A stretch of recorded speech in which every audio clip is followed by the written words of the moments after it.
അപ്പൊ മലേഷ്യ പോയ ഹരിയാലി പ്രവർത്തകരായിരുന്നു നമ്മുടെ ഇന്നത്തെ അതിഥികൾ അല്ലെ. അപ്പൊ അത് കണ്ടപ്പോൾ നിങ്ങൾക്കും യാത്രകളൊക്കെ പോകണമെന്ന് തോന്നുന്നില്ലേ? അങ്ങനെയെങ്കിലും അതിനായിട്ടൊരു സ്ഥലം, അങ്ങനെയാണെങ്കിൽ അതിനായി ഒരു സ്ഥലം ഇന്ന് പരിചയപ്പെടുത്തുകയാണ് ന്യൂസ് 3-യിൽ. ബാലിയുടെ കാഴ്ചകൾ ആദ്യം നമുക്കൊന്ന് കാണാം.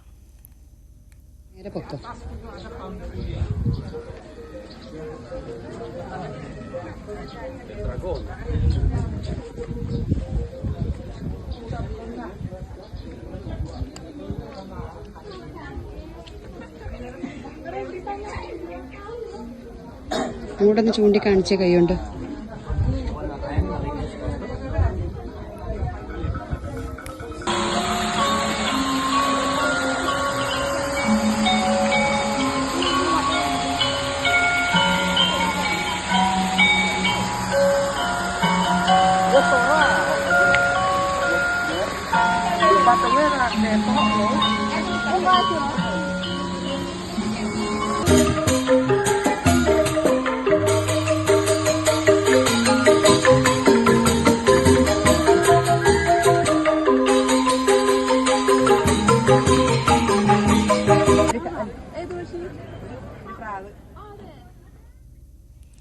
അപ്പൊ ഈ ബാലി കാഴ്ചകൾ കണ്ടപ്പോ ഒന്ന് പോണം എന്ന് തോന്നിയവരുണ്ടാവും അല്ലേ ഈ കണ്ടുകൊണ്ടിരിക്കുന്ന പ്രേക്ഷകരിൽ. അപ്പൊ എങ്ങനെയാണ് ബാലിയിലേക്ക് പോവുക?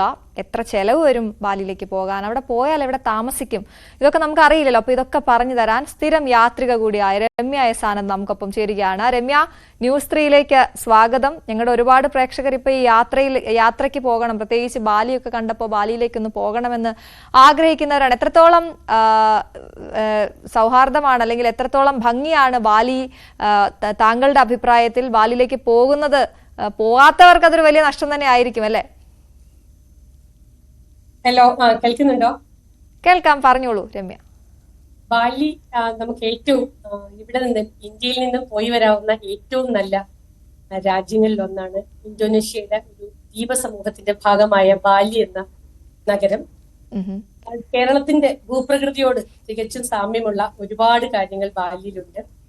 ബാലിയിൽ എനിക്ക് ഏറ്റവും എന്നെ ആകർഷിച്ച ഒരു കാര്യം എന്ന് വെച്ച് കഴിഞ്ഞാൽ, ബാലി എപ്പോഴും പൗരാണികതയെ കാത്തു സൂക്ഷിച്ചുകൊണ്ട് തന്നെ ഈ ഒരു മോഡേണിറ്റിയുടെ എല്ലാ ഭാവങ്ങളും ഉണ്ട്. അതേപോലെ തന്നെ പൗരാണികത അത് തീർച്ചയായിട്ടും അവരുടെ ട്രഡീഷൻസ്, കസ്റ്റംസ് എല്ലാം അവർ കാത്തു സൂക്ഷിക്കുന്നുണ്ട്. അതൊരു എനിക്ക് പോയ രാജ്യങ്ങളിൽ എന്റെ 26ാമത്തെ രാജ്യമായിരുന്നു ബാലി. 25ാമത്തെ 26 ഇസ്താംബുളായിരുന്നു. അപ്പൊ ബാലിയുടെ ഒരു പ്രത്യേകത എങ്ങനെ തന്നെയാണ്. പിന്നെ ഏറ്റവും കാരണം ടൂറിസമാണ് 80% ഓഫ് ദി പിന്നെ ഇന്തോനേഷ്യയുടെ ആ ഒരു സമ്പദ് വ്യവസ്ഥയുടെ തന്നെ 80% ടൂറിസമാണ് സപ്പോർട്ട് ചെയ്യുന്നത്. അതുകൊണ്ട് തന്നെ ബാലിയിലെ ആളുകളുടെ ടൂറിസ്റ്റുകളോടുള്ള ആ ഒരു ആറ്റിറ്റ്യൂഡ് ഒരിക്കലും മറക്കാൻ കഴിയുന്നതല്ല. വളരെ എന്നും ഓർക്കുന്ന ഒരു കാര്യമാണ്. അപ്പോൾ എനിക്ക് ചോദിക്കാനുള്ളത്, ഈ എല്ലാവരും നമ്മളൊരു യാത്ര പോയി വന്നു കഴിയുമ്പോൾ ഈ പോകാൻ ആഗ്രഹിക്കുന്നവരൊക്കെ ചോദിക്കുന്ന ഒരു ചോദ്യമായിരിക്കും അല്ലെ, ബാലി വരെ പോയിട്ട് വരണമെങ്കിൽ എത്ര രൂപയാകും അല്ലെങ്കിൽ എത്ര ചെലവ് വരും എന്നുള്ളത്. അപ്പൊ ഞാൻ അതിൽ നിന്ന് തുടങ്ങാം. ബാലി താരതമ്യേന ഒരു ബജറ്റ് ഫ്രണ്ട്ലി നഗരമായിട്ടാണ് എനിക്ക് തോന്നിയിട്ടുള്ളത്. കാര്യം ബാലി നമുക്ക് അഡ്വാൻസ് ആയിട്ട് ബുക്ക് ചെയ്യുകയാണെങ്കിൽ എയർ ഏഷ്യയുടെ ഫ്ലൈറ്റുകളാണ്. ഞാനൊരു ബജറ്റ് ട്രാവലറാണ്. ഏഷ്യൻ നഗരങ്ങളിലേക്ക് രാജ്യങ്ങളിലേക്ക് എയർ ഏഷ്യയുടെ ഫ്ലൈറ്റ് ആണ് ഓപ്റ്റ് ചെയ്യാറുള്ളത്. നമ്മൾ ഒരു 7 kg ലഗേജിന്റെ ടിക്കറ്റ് കുറച്ച് പേര് ചേർന്ന് പോവുകയാണെങ്കിൽ പിന്നെ ഒരു 6,000 റുപ്പീസ് കൊടുത്തൊരു 20 kg ലഗേജ് അധികം എടുത്ത് പോവുകയാണെങ്കിൽ ഡെഫിനറ്റ്ലി നമുക്കൊരു 20,000 താഴെ, പലപ്പോഴും 20 to 25 താഴെ ഒരു 3 months അഡ്വാൻസ് ടിക്കറ്റ് ബുക്ക് ചെയ്യുകയാണെങ്കിൽ നമുക്ക് ടിക്കറ്റ് കിട്ടും. പലപ്പോഴും ഓഫറിലൊക്കെ വളരെ നമുക്ക് പിന്നെ അഫോർഡബിൾ ആയ റേറ്റിൽ ടിക്കറ്റ് കിട്ടാറുണ്ട്. പലപ്പോഴും ട്രാൻസിറ്റ്, അതായത് നമ്മൾ ഒരു സ്റ്റോപ്പ് ഓവർ കിട്ടുന്നത് മലേഷ്യ വഴിയോ സിംഗപ്പൂർ വഴിയോ ആണ്. എയർ ഏഷ്യയുടെ മിക്ക ഫ്ലൈറ്റുകൾ മലേഷ്യ വഴി തന്നെയാണ് പോകുന്നത്. അപ്പം ഒരു 6-7 മണിക്കൂറുകൾ കൊണ്ട് നമുക്ക് ഈ നഗരത്തിൽ എത്തിച്ചേരാൻ കഴിയും. പിന്നീട് ഏത് രീതിയിലും നമുക്ക് അവിടെ ജീവിക്കാം. അതായത് 1000 രൂപയുടെ ഹോസ്റ്റൽ മുറികൾ തൊട്ട് പിന്നെ മുകളിലേക്ക് ധാരാളം പിന്നെ അതായത് ലക്ഷറിയുടെ അങ്ങേയറ്റമുള്ള റിസോർട്ടുകൾ വരെയുള്ള വളരെ വിശാലമായ ഒരു ടൂറിസ്റ്റ് ഏരിയയാണ് ബാലി. പിന്നെ ബാലിയുടെ ഒരു പ്രത്യേകത എന്ന് വെച്ച് കഴിഞ്ഞാൽ അവരവരുടെ ആർട്ടിനെ ഏറ്റവും അധികം പ്രോത്സാഹിപ്പിക്കുന്ന ഒരു നഗരമാണ്. ബാലിയിലെ കലാകാരന്മാരെന്ന് വെച്ച് കഴിഞ്ഞാൽ ബാലിയിലെ നൃത്തം തന്നെ നമ്മൾ പണ്ടേ വായിച്ചിട്ടുണ്ട്. വായിച്ച പുസ്തകങ്ങൾ തേടിയുള്ള യാത്രകളാണ് എന്റെ പലപ്പോഴും. അപ്പോൾ എസ് കെ പൊന്നിക്കാടിന്റെ ബാല്യദ്വീപ് തൊട്ട് ഇങ്ങോട്ട് ധാരാളം പുസ്തകങ്ങൾ മൃണാളിനി സാരാഭായിയുടെ വോയിസ് ഫ്രം ഹാർട്ട്, ഹൃദയത്തിന്റെ സ്വരം എന്നുള്ള പുസ്തകത്തിൽ തന്നെ ബാലിയിലെ കലാകാരന്മാരെ പറ്റി പറയുന്നുണ്ട്. ഏറ്റവും നല്ല കലാകാരന്മാരുള്ള, അതുപോലെ തന്നെ ശില്പികൾ ബാലിയിലെ, അതായത് ഒരു കണ്ടെയ്നർ ബുക്ക് ചെയ്ത് ഇങ്ങോട്ട് സാധനങ്ങൾ കയറ്റി അയക്കുകയാണെങ്കിൽ ബാലിയിലെ ഉള്ള അത്രയും നല്ല ആർട്ടിഫാക്ട്സ്, അതായത് ബാലിയിൽ ഒരു ഉബൂദ് എന്നൊരു നഗരം തന്നെയുണ്ട്. ഈ പിന്നെ ആർട്ടിഫാക്റ്റുകൾ മാത്രമുള്ള തെരുവിന്റെ രണ്ട് വശത്തുമായിട്ട് ഇങ്ങനെ നിരത്തി വെച്ചിരിക്കുകയാണ് കരകൗശല വസ്തുക്കൾ. അപ്പൊ അത്രയും സുന്ദരമായ ഒരു നഗരമാണ്. തീർച്ചയായിട്ടും രമ്യയുടെ വീഡിയോ നമ്മളിപ്പോ കാണുന്നുണ്ട്. രമ്യ സംസാരിക്കുമ്പോൾ അത് ഒരു വശത്ത് ആ വീഡിയോ ആണ് കണ്ടുകൊണ്ടിരിക്കുന്ന പ്രേക്ഷകർ. അപ്പോൾ അത് എത്രത്തോളം മനോഹരമാണ് എന്നുള്ളതാണ്. ഇതിലും തൊട്ടു മുൻപ് കാണിച്ച വീഡിയോ ഒരു സൺസെറ്റ് ആണെന്ന് തോന്നുന്നു, ഞാൻ അങ്ങനെയാണ് മനസ്സിലാക്കുന്നത്. ആ കടലിന്റെ തീരത്ത് വളരെ മനോഹരമായ ദൃശ്യം. അത് എവിടെയാണ് സ്ഥലം? അത് ശരിക്കും ഒരു ക്ലിഫിലുള്ള ഒരു ടെമ്പിളാണ്, പിന്നെ ഉലുദാനു ടെമ്പിൾ. അപ്പൊ ആ ഒരു ക്ലിഫിൽ എത്ര മനോഹരമായിട്ടാണെന്നോ നിങ്ങൾ കാണുന്നുണ്ടായിരിക്കും. ഒരു പ്രത്യേക തരം വസ്ത്രം എല്ലാവരും ഉടുത്തിരിക്കുന്നത്, സരോങ് എന്നാണ് അതിന്റെ പേര്. ഈ ക്ലിഫിലുള്ള അമ്പലത്തിലെ ഈ അസ്തമയം കണ്ടതിന് ശേഷം എല്ലാവരും അവിടെ ഒരു കെച്ചക് നൃത്തം എന്ന് പറയുന്ന ഒരു നൃത്തം ആസ്വദിക്കാനായി ഒരു പാറക്കെട്ടിലേക്ക് പോകും.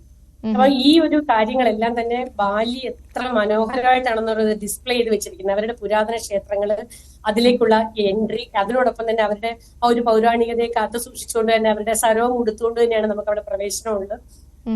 അതിനോടൊപ്പം തന്നെ അവരുടെ പുരാതന ഈ കെച്ചക് നൃത്തം എന്ന് പറയുന്ന രാമായണത്തിലെ ഒരു ഭാഗം നമുക്ക് വേണ്ടി അവതരിപ്പിക്കും.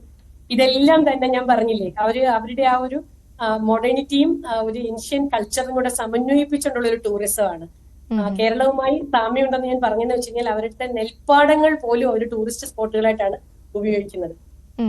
അതിൽ ഏറ്റവും പ്രധാനമായിട്ട് തോന്നിയത് ഈ കണ്ട സ്ഥലങ്ങളിലെല്ലാം തോന്നിയൊരു കാര്യം, ആർക്ക് വേണമെങ്കിലും, അതായത് നേച്ചറിനെ ഭയങ്കരമായിട്ട് സ്നേഹിക്കുന്നവർക്ക് വേണമെങ്കിലും പോവാം, കലയെ സ്നേഹിക്കുന്നവർക്ക് വേണമെങ്കിലും അല്ലെ, ആർട്ടിനെ വളരെയധികം സ്നേഹിക്കുന്നവർക്ക് പോകാം. അങ്ങനെ ആര് പോയാലും അവർക്കെല്ലാം വിരുന്നൊരുക്കും ബാലി എന്നുള്ളതാണ്.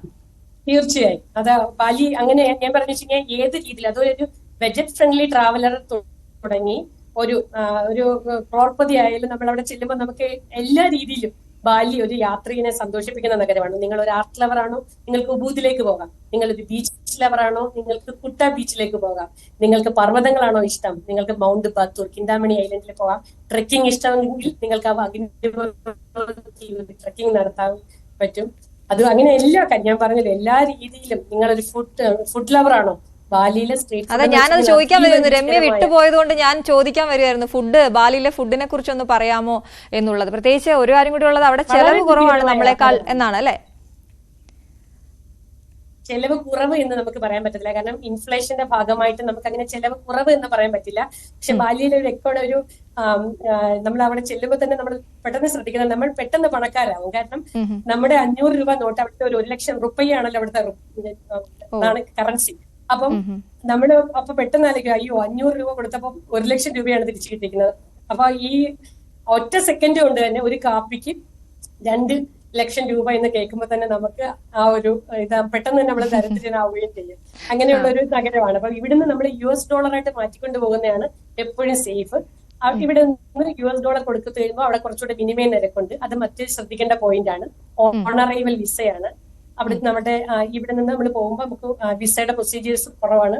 അവിടെ ഓൺ അറൈവൽ വിസയാണ്. നമ്മളുടെ 6 month വാലിഡിറ്റി ഉള്ള പാസ്പോർട്ട്, നമ്മളുടെ റിട്ടേൺ ടിക്കറ്റ്സ് തുടങ്ങിയവ കാണിച്ചു കഴിഞ്ഞാൽ നമുക്ക് പെട്ടെന്ന് തന്നെ വലിയ മറ്റ് ശെങ്കൻ നഗരങ്ങളിലൊന്നും പോകുന്ന യാതൊരുവിധ പ്രൊസീജിയറും ഇല്ലാതെ തന്നെ നമുക്കവിടെ യാത്ര ചെയ്യാൻ കഴിയും. അപ്പൊ രമ്യ ഇപ്പൊ പറഞ്ഞത് വളരെ വാലിഡ് ആയിട്ടുള്ള ഒരു പോയിന്റ് ആണ്. ബാലിയിലേക്ക് പോകുന്നവർ ശ്രദ്ധിക്കേണ്ട ഒരു കാര്യമാണ് പറഞ്ഞത്. അതുപോലെ തന്നെ ഈ ഷോപ്പിങ്ങിന് പോകുമ്പോൾ ഇവിടുന്ന് മാറിക്കൊണ്ടു പോകണം, അതാണ് വിനിമയ മൂല്യം കൂടുതൽ വരിക എന്നൊക്കെ താങ്കൾ പറഞ്ഞല്ലോ. മറ്റെന്തൊക്കെ കാര്യങ്ങളാണ് ഈ പ്രത്യേകിച്ച് കാലാവസ്ഥ, അതിൽ നമ്മൾ പോകുമ്പോൾ നമ്മുടെ ബാഗ് പാക്ക് ചെയ്യുമ്പോൾ ശ്രദ്ധിക്കേണ്ട, ബാലിയിലേക്കുള്ള ബാഗ് പാക്ക് ചെയ്യുമ്പോൾ നമ്മൾ ശ്രദ്ധിക്കേണ്ട കാര്യങ്ങൾ എന്തൊക്കെയാണ്? ട്രോപ്പിക്കൽ ക്ലൈമറ്റ് ആയതുകൊണ്ട് സ്വെറ്ററിന്റെ യാതൊരു ബുദ്ധിമുട്ടുകളും നമുക്കില്ല, അത് ആലോചിക്കണം. നമുക്ക് കോട്ടൺ വസ്ത്രങ്ങൾ മതി. പിന്നെ ബാലി നല്ലൊരു ഷോപ്പിംഗ് നഗരമാണ്. നമ്മൾ ഇവിടെ നിന്ന് അങ്ങോട്ടുള്ള നമ്മുടെ ബാഗേജ് 7 kg ആയിട്ട് പോയാൽ അത്യാവശ്യം കുറച്ച് കാര്യങ്ങൾ നമുക്ക് വാങ്ങിച്ചുകൊണ്ട് വരാൻ കഴിയും. പിന്നീട് സ്ട്രീറ്റ് ഫുഡ് ഉൾപ്പെടെ ഹൈ എൻഡ് റെസ്റ്റോറൻറ്റ്സ് ഉൾപ്പെടെ എല്ലാ രീതിയിലും നമുക്ക് ആഹാരം കഴിക്കാൻ പറ്റും. 500 രൂപയുടെ ഹോസ്റ്റൽ റൂം തൊട്ട് മുകളിലേക്കുണ്ട്. 350 രൂപ ഇന്ത്യൻ റുപ്പി 350 രൂപയ്ക്ക് നമുക്ക് അവിടെ ബൈക്ക് കിട്ടും. നമ്മുടെ പരിവാഹൻ സൈറ്റിൽ നിന്നും ഒരു ഇന്റർനാഷണൽ ട്രാവൽ പെർമിറ്റ് ലൈസൻസ് എടുത്ത് നമ്മൾ പോയാൽ എനിക്ക് തോന്നുന്നു 1250 റുപ്പീസ് അങ്ങനെ എടുത്ത് നമ്മളൊരു ഇന്റർനാഷണൽ ഡ്രൈവിംഗ് പെർമിറ്റ് എടുത്തിട്ട് പോയി കഴിഞ്ഞാൽ നമുക്ക് അവിടെ 2 വീലർ ഓടിക്കാം, 4 വീലർ ഓടിക്കാം. പിന്നീട് ട്രാഫിക് ബ്ലോക്ക് ഉണ്ടായിട്ട് 2 വീലറാണ് ആളുകൾ കൂടുതലും സജസ്റ്റ് ചെയ്യാറുള്ളത്. അപ്പൊ ഇത് ഇങ്ങനെ എല്ലാ രീതിയിലും നമുക്ക് പോകാം. എന്നിട്ട് താമസ സൗകര്യത്തെ പറ്റി ഞാൻ പറഞ്ഞു, ഭക്ഷണത്തെ പറ്റി ഞാൻ പറഞ്ഞു. പിന്നീട് ബാലി സ്വിങ്, അതായത് വിശാല സുന്ദരമായ നെൽപ്പാടങ്ങളിലേക്ക് ഊഞ്ഞാലിൽ പോകാൻ കഴിയുന്ന രീതിയിൽ അവരൊരു റൈസ് ടെറസിൽ ബാലി സ്വിങ് ഉബൂദ് നഗരത്തിൽ അവരെ ഒരുക്കിയിട്ടുണ്ട്. അവിടെ നമുക്ക് പോകാം. പിന്നെ ബാലി ഗേറ്റുകൾ വളരെ പ്രശസ്തമാണ്, ഹണ്ടാര ഗേറ്റ് പോലെയുള്ള സ്ഥലങ്ങൾ. ഇവിടെയെല്ലാം ആ ബാലിയുടെ ഒത്തന്റിക് ആയിട്ടുള്ള ശില്പകലയുള്ള ഗേറ്റുകൾ, ഈ ഗേറ്റിൽ നിന്നുകൊണ്ടാണ് പ്രധാനപ്പെട്ട ഈ ഇൻസ്റ്റയിലും മറ്റു സോഷ്യൽ മീഡിയയിലും താരമായിട്ടുള്ള പല ഫോട്ടോകളും വൈറലായ ഫോട്ടോകളെല്ലാം ഈ ഒരു ഗേറ്റ് ഉറപ്പായിട്ടും അങ്ങനെ ഫോട്ടോ എടുക്കാനൊക്കെ വലിയ ആഗ്രഹമുള്ളവർ അങ്ങനെയൊക്കെ ഉള്ളവർ ഒരു ഫോട്ടോഗ്രാഫറെയും കൂടെ കൊണ്ടുപോകണം അല്ലെ, ഒട്ടും നഷ്ടമായില്ല. അതെ, ഫോട്ടോഗ്രാഫറെ കൊണ്ട് പോയി കഴിഞ്ഞാൽ ഞാൻ പറഞ്ഞില്ലേ, അതൊരു ബാലിയുടെ എവിടെ നമ്മൾ ഒരു ഫോട്ടോഗ്രാഫർ അതിൽ പറയുകയാണെങ്കിൽ എവിടെ തിരിച്ച് നമ്മൾ ക്യാമറ വെച്ചാലും ഇത്രയും മനോഹരമായ സ്ഥലമാണ്. ഒപ്പം ഈ ഒന്ന് പോയി വരണമെന്ന് ആഗ്രഹിക്കുന്നവർക്ക് നോർമൽ ബജറ്റിൽ താങ്കൾ ഇപ്പൊ ഈ കാണിക്കുന്ന സ്ഥലങ്ങളൊക്കെ ഒന്ന് കണ്ടുവരണമെങ്കിൽ എത്ര ദിവസം വേണം? നമുക്കൊരു 4 ദിവസം കൊണ്ട് ബാലി കാണാം, 8 ദിവസം കൊണ്ട് ബാലി കാണാം. അത് ഞാൻ പറഞ്ഞല്ലോ, depends on the person and അവരുടെ ലീവ്, ഇതെല്ലാം ഉദ്ദേശിച്ചാണ്. നമുക്ക് 4 ഡേയ്സിൽ പോവാം, 8 ഡേയ്സിൽ പോവാം, 10 ഡേയ്സിൽ പോവാം. പക്ഷെ ഒരു 7 ദിവസം കൊണ്ട് നമുക്ക് അത്യാവശ്യ സ്ഥലങ്ങളൊക്കെ ഒന്ന് സ്പർശിച്ച് വരാൻ കഴിയും. അതോടൊപ്പം തന്നെ അങ്ങനെ ഒരു യാത്രയ്ക്ക് നമുക്ക് ഒരു 50,000 രൂപയ്ക്ക് അകത്ത് ഒതുക്കാവുന്ന രീതിയിൽ നമുക്ക് പോയി വരാൻ പറ്റും. നമ്മൾ കൃത്യമായി പ്ലാൻ ചെയ്യുകയാണെങ്കിൽ നമുക്ക് ഒരു 50,000 രൂപയ്ക്കകത്ത് ഒരു വിദേശ രാജ്യം 50,000 രൂപയ്ക്ക് 7 ദിവസത്തെ ട്രിപ്പാണ് പറഞ്ഞത്, അതോ 4 ദിവസത്തെ? 50,000 രൂപയ്ക്ക് നമുക്ക് ഒരു 6 ദിവസത്തെ ട്രിപ്പ്. അത് ഞാൻ നിങ്ങൾ തിരഞ്ഞെടുക്കുന്ന താമസ സൗകര്യങ്ങളും കൂടെ ബേസ് ചെയ്താണ് അത് ഇരിക്കുന്നത്. അതിൽ 80,000 രൂപയ്ക്ക് തീർച്ചയായിട്ടും നമുക്ക് പോയി വരാൻ കഴിയും. നമ്മൾ സ്വന്തമായിട്ട് ഇതുപോലെ ഒരു കൺവെയൻസ് നമ്മൾ സെലക്ട് ചെയ്യുകയാണെങ്കിൽ തികച്ചും നമുക്ക് അതിൽ പോയി വരാൻ കഴിയും. പിന്നീട് ഞാൻ പറഞ്ഞില്ല, നമ്മൾ കുറച്ചും കൂടി അപ്സ്കെയിൽ ഹോട്ടൽസ് നോക്കുകയാണെങ്കിൽ അത് 60,000 പോകും. അങ്ങനെ. ശരി രമ്യ, എന്തായാലും രമ്യ ഞങ്ങൾ വിടുന്നില്ല. ഇന്നിപ്പോ നമ്മൾ ബാലി പോയതുപോലെ ഇനിയും ഒരുപാട് സ്ഥലങ്ങൾ രമ്യ വഴി ഞങ്ങൾക്ക് പോകണം, അതിന്റെ അഡ്വൈസ് ഒക്കെ വേണം. അപ്പൊ എന്തായാലും ഇന്ന് ബാലി ഇത്രയും കാണിച്ചു തന്നതിനും ഇത്രയും കാര്യങ്ങളൊക്കെ പറഞ്ഞു തന്നതിനും thank you so much. Thank you. അപ്പൊ അതാണ് ബാലി നമ്മൾ കണ്ടു. അതുപോലെ ഒരുപാട് യാത്രകൾ പോകണം. യാത്രകൾ പോയിട്ട് അവരുടെ മുഖത്തെ സന്തോഷം നമ്മൾ കണ്ടതാണ്. അപ്പോൾ നഫീസ് ഉമ്മ ഒന്ന് യാത്ര പോയതിനുള്ള ഇപ്പുറത്തുള്ള പ്രസംഗമൊക്കെ നമ്മൾ കേട്ടതാണ്. അതൊരു വശത്ത് അങ്ങനെ നടന്നോട്ടെ, നമുക്കത് കാര്യമാക്കേണ്ട. നമുക്ക് ഒരുപാട് സ്ഥലങ്ങൾ പോകാം, വളരെ പോസിറ്റീവായിട്ടിരിക്കാം. ന്യൂസ് 3യുടെ ഈ ലക്കം ഇവിടെ പൂർണ്ണമാവുകയാണ്. നമസ്കാരം.